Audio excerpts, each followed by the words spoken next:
made panel. Thanks for watching. ডিমটা ভেজে নিয়েছি, এবার আলুটা ভেজে নিচ্ছি। আলুটা ভেজে এবার উঠিয়ে নিচ্ছি।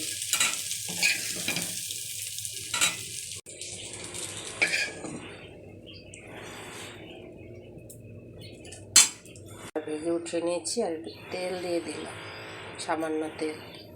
তেল গরম হয়ে গেছে, একটা তেজপাতা দিয়ে দিলাম, দারচিনি, দুটো এলাচ আর দুটো লং একটু দিয়ে দেব। পেঁয়াজ বাটা দিয়ে দেব, রসুন বাটা, নেড়ে ছেড়ে নেব ভালো করে। একটু নেড়ে ছেড়ে একটু কষিয়ে নেব যেন কাঁচা গন্ধটা চলে যায়। দিয়ে দেব আদা বাটা,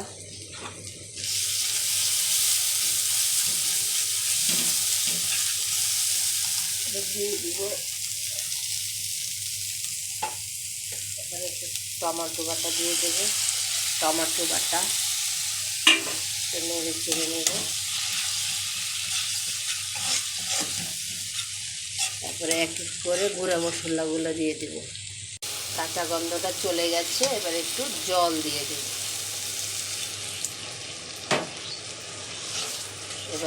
এবার আস্তে আস্তে গুঁড়ো মশলাগুলো দেব। ধনিয়ার গুঁড়া, হলুদের গুঁড়া,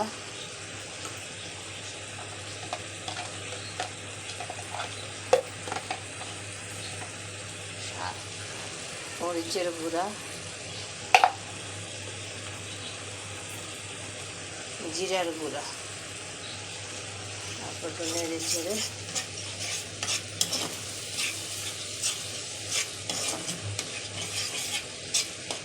ভালো করে একটু গন্ধটা যা পর্যন্ত নাড়তে থাকবো।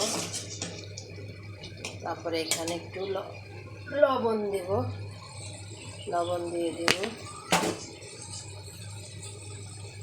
স্বাদ মতো লবণ।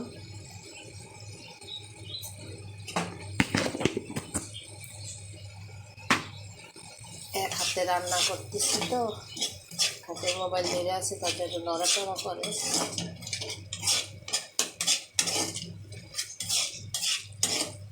নেড়ে চেড়ে একটু ভালো করে কষিয়ে নেব।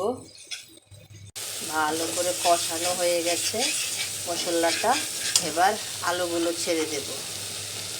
আলুগুলো দিয়ে দিচ্ছি এবার।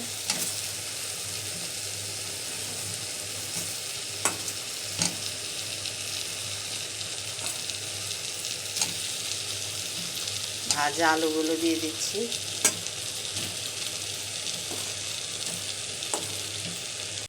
ভালো করে নেড়ে চেড়ে একটু হালকা করে একটু কষিয়ে নেব। কষিয়ে নেব একটু। তারপরে দিয়ে দেব পরিমাণ মতো জল। যে যতটুকু ঝোল খাবেন ততটুকু দিয়ে দেবেন। একটু হালকা কুসুম গরম জল দিবেন। হালকা করে কুসুম গরম জল দিয়ে দিচ্ছি।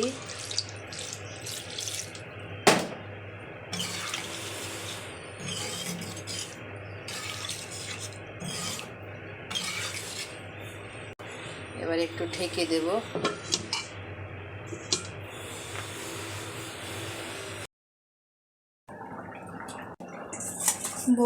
বলকে উঠলেই লাস্টে ডিমগুলো পরপর ছেড়ে দেব। ব্যাস, তারপরে হয়ে যাবে এভাবে ডিমের ঝোল। আপনারা অবশ্যই ট্রাই করে দেখবেন। সবাই ভালো থাকবেন, সুস্থ থাকবেন। আর লাস্টে এখানে আপনারা পারলে ধনিয়া পাতা ছিটিয়ে দেবেন, আর গরম মশলাটাও ছিটিয়ে দিব। এখানে দিয়ে দিলাম, এখানে গরম মশলা উপর দিয়ে ছিটিয়ে দিলাম।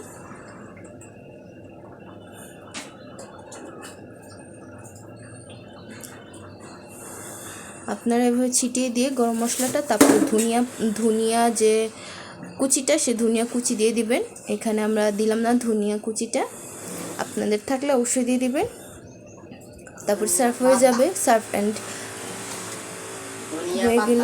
হ্যাঁ, ধনিয়া পাতাটা দিয়ে দিবেন। তারপরে অবশ্যই পরিবেশন করে ফেলবেন। তারপরেই তো হয়ে গেল আমাদের গরম গরম ডিমের ঝোল। সবাই ভালো থাকবেন, সুস্থ থাকবেন।